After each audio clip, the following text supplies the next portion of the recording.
ہمارے ساتھ نجم شراز اسکائپ پہ موجود ہیں. السلام علیکم. جی وعلیکم السلام.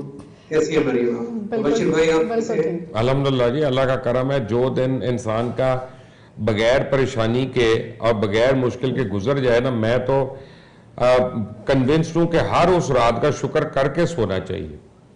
بے شک بے شک شکر کر کے اپنی معافی مانگ. میں پہلے تو نہیں کبھی زندگی میں ایسے کرتے تھے, لیکن اب قرآن چونکہ دین ڈیلی آپ کو موت بھی اب دلاتا ہے, اور جیسے آپ نے کہا ریئلائز کرواتا ہے نعمتیں, احسانات, کہ جب پوری زندگی غفلت میں گزری ہو اور کے بعد آپ کو احساس ہوا ہو 32-33 سال کے بعد, تو دو فیلنگز ہوتی ہے مبشر بھائی. ایک تو شرمندگی کی فیلنگ ہوتی ہے, اور دوسری فیلنگ ہوتی ہے کہ میرا جیک پاٹ لگ گیا ہے, کہ جس اللہ کا میں صرف تصور کرتا تھا اب میں اس قابل بھی ہوا کہ اس کی بات بھی تھوڑی بہت سمجھ سکوں, اور میرے دل میں اس کی بات اترے.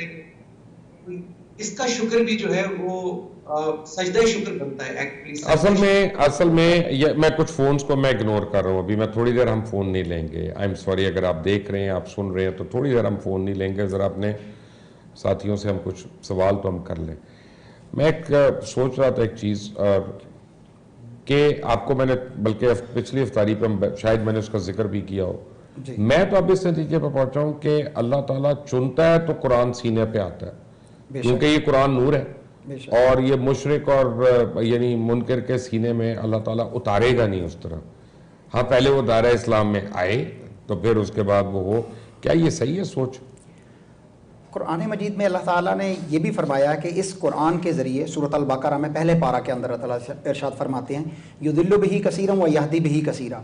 اس قرآن مجید کو اگر محمد رسول اللہ صلی اللہ علیہ وسلم جن پر یہ قرآن نازل ہوا اور جنہوں نے اس کی انٹرپریٹیشن کی, تفسیر کی, تبیین کی, سمجھایا, عمل کر کے پریکٹیکل کر کے دکھایا, اگر ان کے اینگل سے نہیں قرآن دیکھا جائے گا تو یہ قرآن گمراہی کا راستہ بن جائے گا. قرآن مجید گمراہی کا راستہ بھی بن جائے گا. استغفر اللہ, وہ کیسے؟ قرآن کہتا ہے یضل بہ کثیرا و یہدی بہ کثیرا. اس کے ساتھ بہت سارے لوگوں کو تحقیق کرنی پڑے گی, کیونکہ قرآن تو ہمارے نزدیک صرف رہنمائی کا راستہ, صرف رہنمائی, کہ جب آپ قرآن مجید جس شخصیت پر نازل ہوئی, جس نبی پر نازل ہوئی, اس کی انٹرپریٹیشن کو فالو نہیں کریں گے تو قرآن مجید سمجھ ہی نہیں آئے گا. ڈاکٹر عمران صاحب, میری بات کرنے کا وجہ جو تھی نا وہ یہ تھی کہ میں جب UK گیا, لاسٹ ٹائم میں آکسفورڈ یونیورسٹی گیا, تو میں نے 2 ایسے لوگ دیکھے جن کو شاید ہم سے زیادہ قرآن پاک پہ عبور تھا. یعنی وہ اسکالرز تھے اور اسلامک اسٹڈیز میں PhD کر رہے تھے, ایک تھیسس پیپر وغیرہ, مسلمان نہیں تھے. بالکل ٹھیک. تو مجھے یہ احساس ہوا کہ اللہ نے چوز ہی نہیں کیا کہ ان کے سینے میں ہی اتر جائے. یہ اس کو پڑھ سکتے ہیں, اپریشیٹ کر سکتے ہیں, سمجھ سکتے ہیں. اگر اس پہ ایمان نہیں لا رہے تو یہ اللہ نے چوز نہیں کیا. تو جو مسلمان ہوتا ہے جس کو رمضان مل جاتا ہے وہ اللہ چوز کر رہا ہے اس کو. قرآن کوئی بھی پڑھ سکتا ہے, مسلم ہے, نان مسلم ہے. نان مسلم زیادہ گائیڈنس لے رہے ہیں قرآن سے, گائیڈنس لے رہے ہیں. وہ ساری سائنٹیفک ریسرچ قرآن سے کرتے ہیں. قرآن نے ہر چیز بیان کی ہے, سوشلزم بیان کی ہے, آپ کی سائنس بیان کی ہے, آپ کی ساری ترقی بیان کی ہے, فیملی سسٹم بیان کی ہے, وہ کر رہے ہیں. ادب کے ساتھ جب ہم نیشنل نیٹ ورک کے اوپر, یا آپ کا تو بلکہ انٹرنیشنل نیٹ ورک ہے, یہ پوری دنیا دیکھ رہی ہے, بڑے مؤدبانہ انداز میں, کہ ہم جو تھوڑی دیر پہلے آپ نے سوال کیا تھا, ایک بہت بڑا اور بہت زبردست سوال تھا کہ کن کے حصے میں آتا ہے, کن کو اللہ چنتا ہے, اور اس کا کرائٹیریا کیا ہے. تو سورہ بقرہ کی جو آیت پڑھی گئی کہ اس سے لوگ گمراہ بھی ہوتے ہیں اور اس سے ہدایت بھی پاتے ہیں, یہ عام طور پہ مبشر آیت آدھی پڑھی جاتی ہے. اگر یہ پوری پڑھ لی جائے تو اس کی آخری لائن میں اللہ تعالیٰ جواب دے رہے ہیں کہ وَمَا يُضِلُّ بِهِ الا الفاسقین, فاسقین. ہاں ٹھیک ہے.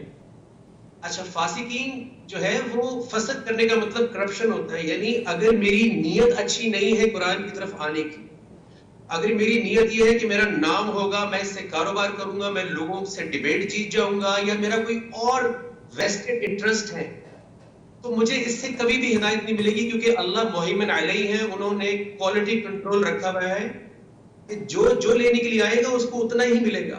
ہدایت جو لینے کے لیے آئے گا, تو میں آپ کے سامنے بیٹھا ہوں, نہ میں عالم ہوں, نہ میں اسکالر ہوں, میں تو ایک محض ایک اسٹوڈنٹ ہوں. میں نے توبہ کر کے شروع کیا تھا, تو آج آپ نے مجھے اس ٹرانسمیشن پہ بلایا ہے, اور میں جو میرے پاس ہے میں وہ شیئر کرتا ہوں آپ کے ساتھ. گمراہی ہمیشہ وہاں ہوتی ہے جہاں لوگ قرآن کو بند کر کے بات کرتے ہیں. سامنے والے جو سن رہے ہوتے ہیں انہوں نے بھی قرآن بند کیا ہوتا ہے, تو ہمارے پاس سامنے بولنے والے کی تصدیق ہی نہیں ہوتی کہ وہ کہاں سے بات کر رہا ہے, نہ ہی کوئی ہاتھ اٹھا کے پوچھتا ہے کہ آپ جو کہہ رہے ہیں ذرا اس کی دلیل بھی دیجیے. تو سورہ نساء کی آیت نمبر 82 میں اللہ تعالیٰ اس کا طریقہ بتا رہے ہیں کہ ہمیں کیسے پتہ چلے گا کہ یہ اللہ کے رسول صلی اللہ علیہ وآلہ وسلم والا قرآن ہے. اللہ کہتے ہیں افلا یتدبرون القرآن, یہ قرآن میں غور و فکر کیوں نہیں کرتے؟ اب جب قرآن کھلا ہوا ہی نہیں ہے تو غور و فکر کہاں سے کریں گے؟ وَلَوْ كَانَ مِنْ عِنْدِ غَيْرِ اللَّهِ, اگر یہ غیر اللہ کا قرآن ہوگا, اگر کوئی خود بنا کے لا رہا ہے, خود فیبریکیٹ کر رہا ہے, خود گھڑ رہا ہے, لَوَجَدُوا فِيهِ اخْتِلَافًا كَثِيرًا, تو اس کی باتوں میں اختلاف ہوگا, قرآن اس کی بات کے ساتھ اختلاف کرے گا. آج اگر میں کوئی ایسی بات کرتا ہوں جو غلط ہے, اللہ کے رسول صلی اللہ علیہ وسلم سے ٹھیک نہیں ہے, تو قرآن کی آیات اس کو نگیٹ کر دیں گی اور پورا قرآن اس کو غلط کہے گا, اور اگر میری بات ٹھیک ہے تو پورا قرآن اس کو سپورٹ کرے گا. یہ اب کمپلیٹ بات ہے کہ ہمیں قرآن کی طرف انکریج کرنا ہے لوگوں کو, اور صحیح طریقہ بھی بتانا ہے کہ کس طرح سے قرآن کی طرف آئیں, قرآن کھول کر آئیں. قرآن بند کر کے صرف سنیں گے تو ہمارے پاس حق نہیں آئے گا, ایک سائڈ کی سٹوری آئے گی, پھر معاشرے میں تفرقات ہوں گے, ڈفرینٹ انسانات ہوں گے, آپس میں تعصب ہوگا, آپس میں بغض ہوگا, پھر آپس میں ڈفرینسز آئیں گے. So this is what I had to say about. ٹھیک ہے, تھینک یو. جی مریم. ڈاکٹر صاحب جس طرح بھی مبشر صاحب نے بات کی کہ توبہ کرتے ہیں اور ہم چینج اپنے اندر نہیں لاتے, تو یہ کتنا ضروری ہے کہ ہم توبہ تو کر رہے ہیں لیکن ہم ایک دفعہ ہمیں ریئلائز ہو گیا ہے کہ ہم نے غلط کام کیا ہے یا یہ ہماری غلطی ہے, ہم نے معافی بھی مانگ لیا, لیکن ہم نیکسٹ ٹائم پھر وہی کر رہے ہیں. تو یہ کتنا ضروری ہے اور کس طرح سے ہم اس کو انکارپوریٹ کریں اپنے لائف کے اندر؟ Very simple concept. ہم توبہ کیسے کرتے ہیں؟ یا اللہ مجھے معاف کر دے, یا اللہ السلام علیکم. وی ان اے ہری. ہماری توبہ جو ہے دیٹ از 4G توبہ. 4G توبہ کہا کرتا ہوں. ہماری نماز 4G نماز ہے. ہمیں اپنا دل پیش کرنا پڑے گا, آنسوؤں کا تحفہ دینا پڑے گا. آل رسول نے دیکھیں کیا مقام تھا. نجم صاحب, دین اور دنیا کیوں ہم الگ الگ کرنے پہ بضد ہوتے ہیں جبکہ دنیا کی رہنمائی تو دین سے لینی ہے ہمیں؟ جی سر, پتہ نہیں یہ کانسیپٹ کہاں سے آیا ہے. ہم بھی اسی کانسیپٹ میں بڑے ہوئے تھے, لیکن بعد میں جب تھوڑی بہت دین کی تھوڑی بہت جو سمجھ آئی, اس سے یہ سمجھ میں آیا کہ ہم جو کیا کرتے ہیں اپنا ہاتھ دین کرتا ہوں. جی مریم. میرے خیال سے کوئی کنیکشن میں مسئلہ آ گیا. دین اور دنیا میں اللہ تعالیٰ نے کوئی فرق نہیں رکھا. ربنا آتنا فی الدنیا حسنہ وفی الآخرۃ حسنہ وقنا عذاب النار. اے اللہ ہمیں دنیا میں بھی بھلائی دے اور آخرت میں بھی ہمارے مقدر میں بھلائی ہو, اور ہمیں جہنم کی آگ سے بچانا. رسول اللہ صلی اللہ علیہ وسلم نے پیدائش سے لے کر وفات تک زندگی کے ایک ایک لمحہ میں رہنمائی کی ہے دنیا کے معاملات میں. شادی کیسے کرنی ہے, لباس کیسے پہننا ہے, اولاد کے حقوق کیا ہیں, ماں باپ کے حقوق کیا ہیں, دنیا میں معاشرت کے حقوق کیا ہیں, بزنس کیا ہیں, اخلاق و عادات کیا ہیں, یہ سارا کچھ رسول اللہ صلی اللہ علیہ وسلم نے بتایا. دین کو دنیا سے جدا کر دیا. یہ لبرل سوچ ہے, لبرل سوچ ہے. آپ نے آج مجھے مفتی عبدالقوی کی یاد کرا دی ہے. سب سے پہلے مسئلہ آپ نے شادی کا ہی کیا ہے, یعنی بتایا. نجم کے ہمارے ساتھ موجود ہیں, ان سے بات کرتے ہیں. جی نجم, آپ کی آواز کٹ گئی تھی, سوری, آپ پلیز جو کنٹینیو کریے.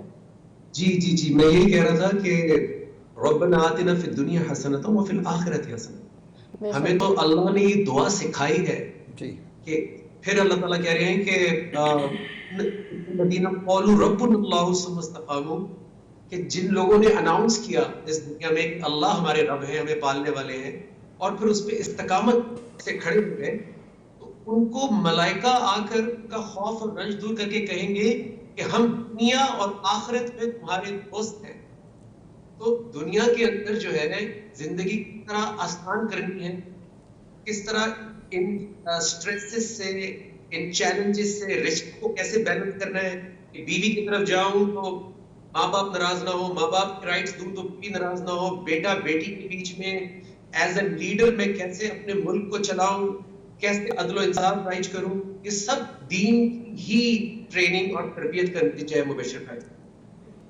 ہمارے یہاں اجتہاد کی کمی ہے, بہت امپورٹنٹ پوائنٹ. اور جب ہم اجتہاد کریں گے تو یہ ہر چیز یہ جو ہے نا ہم ایک ایک کر کے ایڈریس کر لیں. یہ آئیڈینٹیفائی کریں نا کہ کون سے مسائل ہیں جن کو ہم اجتہاد. سر 21ویں صدی کا ہر مسئلہ جو ہے وہ اجتہاد کے قابل ہے. صحیح کہہ رہے ہیں.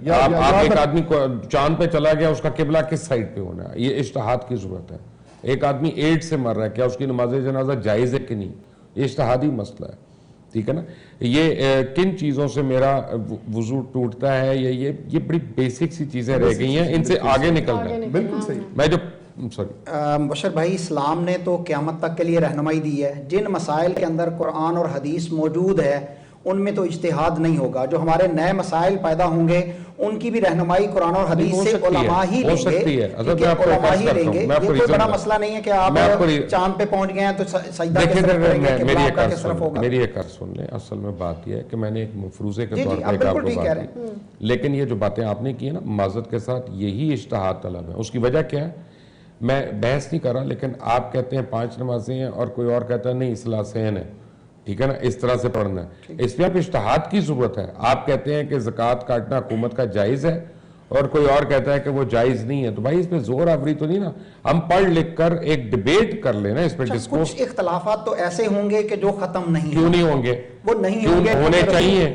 میں یہی کہہ رہا ہوں, ایک منٹ, ایک اللہ, ایک رسول, ایک قرآن, تو کیسے ختم نہ ہو. لیکن وہ اختلاف آپ کی حضور, اس کی وجہ یہ ہے, آپ کی فہم کا اختلاف بھی ہے. اور نبی کریم صلی اللہ علیہ وسلم نے جو فرمایا تھا, سنن ترمذی کی حدیث ہے کہ میری امت کے 73 گروہ بنیں گے. وہ آپ نے کو خوبی میں نہیں فرمایا, وہ حقیقت میں بننے ہیں. ایک عرض سن لیں, میری ایک عرض سن لیں, میری بات, میں ایک بات کروں.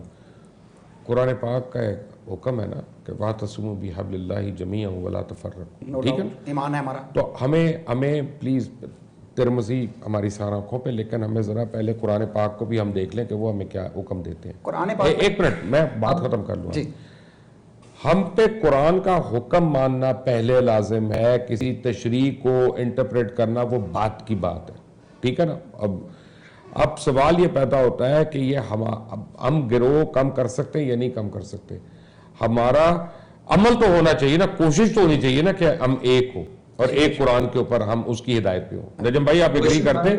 جی مبشر بھائی, let me answer that please. جی مبشر بھائی, آپ نے بالکل 100% بات کی ہے. میں اس کو بالکل لنک بھی کر دیتا ہوں اور ایزی بھی کر دیتا ہوں کہ جس طرح قرآن مجید کا موقع محل ہے مبشر بھائی, اسی طرح حدیث کا بھی موقع محل ہے کہ کہاں پہ کہی گئی اور کیوں کہی گئی, کس کانٹیکسٹ میں. سیاق و سباق ہے نا, سیاق و سباق. اچھا, اس کا مطلب اگر اللہ کے رسول صلی اللہ علیہ وسلم کسی موقع پہ یہ فرما رہے ہیں تو اس کا مطلب یہ نہیں ہے کہ ہمیں بنانے ہی بنانے رہتے ہیں. بالکل صحیح. وہ کسی اور سیاق و سباق میں بھی بات ہو سکتی ہے. آپ کے میرے لیے جو آپ نے کہا کہ وَاعْتَصِمُوا بِحَبْلِ اللَّهِ جَمِيعًا, قرآن واضح ہے, ان الذین فرقوا دینہم, جنہوں نے فرق کیا دین میں, وکانوا شیعا, اور فرقہ ہو گئے, لست منہم فی شیء, تیرا اس سے کوئی لینا دینا نہیں ہے. بہت خوب, سبحان اللہ, بہت خوبصورت. میں بھی, ہم سب کسی نہ کسی گھرانے میں, کسی نہ کسی بیک گراؤنڈ میں پیدا ہوتے ہیں, لیکن ہم سب کے ڈفرینسز ہیں آپس میں, ہم سب کے ڈفرینسز ہوں گے کئی, لیکن آپ یہ دیکھیں کہ ابھی اذان ہوگی نا, تب الحمدللہ سارے ہم ٹھیک ہو جائیں گے کہ یہ نہیں پوچھنا کہ یہ بریلوی مسجد سے اذان آئی ہے, دیوبندی سے, یہ کہاں سے, انہیں روزہ کھول لیں, اذان کی آواز آ گئی ہے. یہی ہمیں یونیفیکیشن دین کی باقی چیزوں میں بھی کرنی ہے. دیکھیں اس میں مبشر بھائی دیکھیں, یہ بہت عرصے سے یہ بحثیں ہو رہی ہیں, یہ آج کی بات نہیں ہے. ختم حل نکلا, اجتہاد نہیں ہو رہا, اجتہاد کیے لوگوں نے, نہیں کیا اجتہاد کیے. سر اس کی وجہ دیکھیں ڈاکٹر صاحب, اس کی وجہ کہ آپ اور میں لائک مائنڈیڈ ہو کر آپس میں ہم اجتہاد کر لیتے ہیں, کافی نہیں. اجتہاد تو ہوتا ہے مخالف سے. اجتہاد دیکھیں, جہاں جہاں عقل ہوگی اختلاف ہوگا. آپ کا کیا خیال ہے اجتہاد کے لیے یہاں آپ 20 مفتیوں کو بٹھائیں گے تو مسئلہ حل ہو جائے گا؟ نیور. آپ 4 بھائی مل کے ایک گھر کے اوپر, ایک پوائنٹ کے اوپر متفق نہیں ہو سکتے ہیں. اس کے لیے ہمیں سیکنڈ فورس کی طرف میں آپ کو سیکنڈ ڈومین کو اٹھانا ضروری ہے. دس از مسنگ. میں نجم بھائی سے بھی ریکویسٹ کروں گا, آپ سے بھی ریکویسٹ کروں گا کہ اس ڈومین کے اوپر رحمت عالم صلی اللہ علیہ وسلم کے دور کے اندر صحابہ کرام موجود ہیں, اختلاف اس وقت بھی تھا. کون سی ایسی فورس تھی جنہوں نے ان کو اتحاد بین المسلمین پہ تو دیکھیں نا, کوئی ہاشمی تھا, کوئی قریشی تھا, کسی کا اور بیک گراؤنڈ تھا, تو وہ بھی تو آتی ہے نا ایلیمنٹس بیچ میں. جی وہ بھی ہے. کس چیز نے ان کو باؤنڈ کیا اور وہ متحد رہے؟ اختلاف ہوتا ہے, اتحاد بین المسلمین کا پرچم حب رسول نے, خاتم النبیین کے اوپر, وہ صحبت نبی صلی اللہ علیہ وسلم. عرض یہ ہے کہ اختلاف ہو اس کا حل بھی قرآن اور سنت نے بتایا. ہمارے پاس